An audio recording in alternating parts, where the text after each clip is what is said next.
In Texas, we have a lot of points of interest. It's unfortunate that some of our points of interest, when people drive by, they just look and see that it's just a building that maybe is starting to fall in. But I could start in Shamrock and move you west. In Shamrock, we have the U-Drop Inn, which is one of the most amazing Art Deco buildings you'll ever see. It was open until about 4 years ago. You could actually go in and order some food.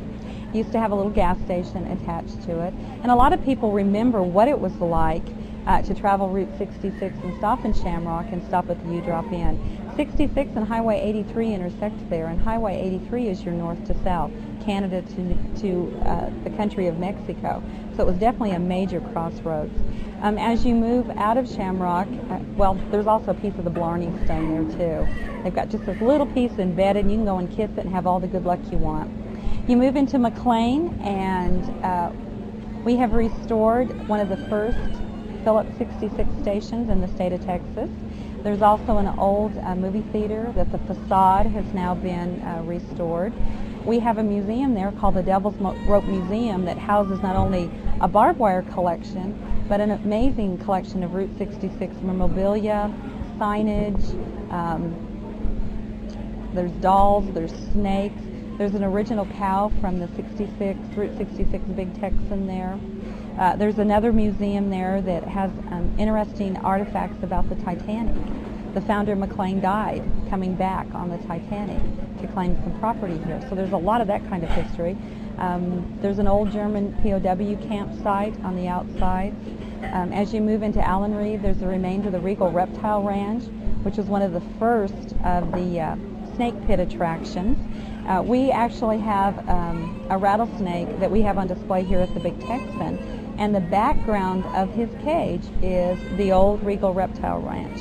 There's a piece of driftwood that George, our rattlesnake, crawls around on, and that driftwood used to be in the snake pit out behind Addie Allred's building, and she would dump baby chicks in there and feed her rattlesnakes. In Allen Reed, you also have one of the oldest cemeteries along Route 66 and one of the oldest churches on 66. There's also another gas station that has been restored that is sitting on the original part of the road. You keep moving, you get to the city of Groom, and there's a tower there that looks like it's about ready to fall over. Either the Texas wind has pushed it over, or some kids are up to something. But in all actuality, it is deliberately built that way at an angle. That's the city of Groom, and the tower itself says Britain.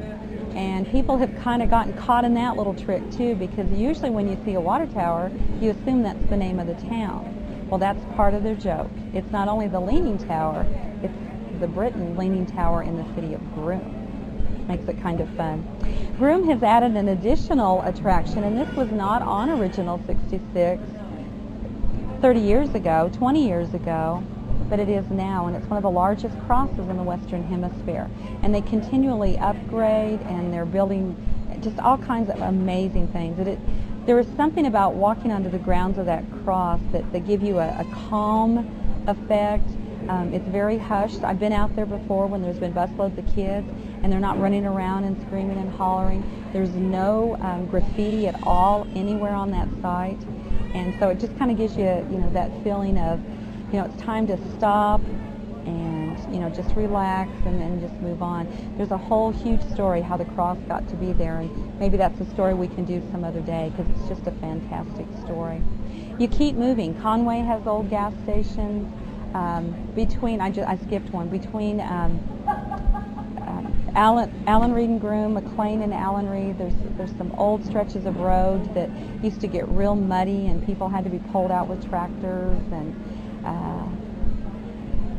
I'm finding more and more that the road itself is pretty fascinating. Just getting out there and actually touching a piece of the concrete or touching a piece of the packed down dirt. You continue moving into Amarillo, and we have about 3 different alignments through Amarillo. We have a lot of the downtown area that is historic, not just 66, but other just because we're an old cow town. The roads are covered with red brick, and so it's got that fun thump on it as you drive down the road. Our historic 6th Street district is filled with antique shops and old diners. It kind of gives you a feeling of stepping back a little bit into maybe the 30s and the 40s. We have one of the oldest veterans hospitals here in Amarillo that's located on 66. We have a helium plant that was used during World War I, World War II, Persian Gulf War, and that's right off of Old 66. And you just keep going. You got more diners, and oh, can't forget the Cadillac Ranch. Those 10 caddies planted nose down.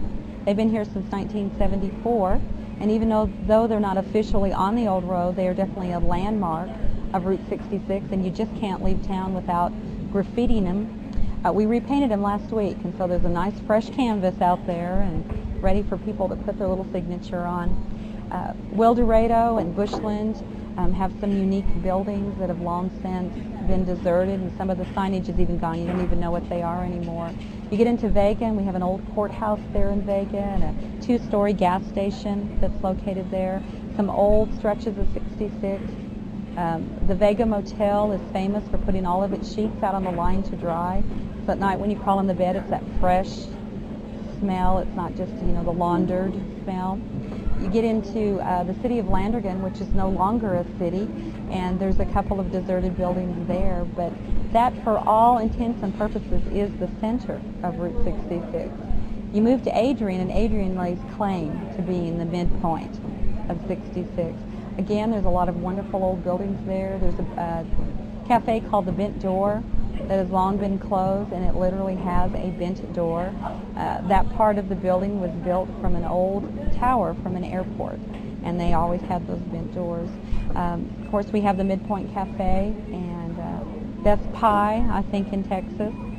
I know it's better than any pie we have here. Ugly crust pie. And then probably my favorite town in 66, the favorite attraction, is the city of Glen Rio. Glen Rio is a ghost town.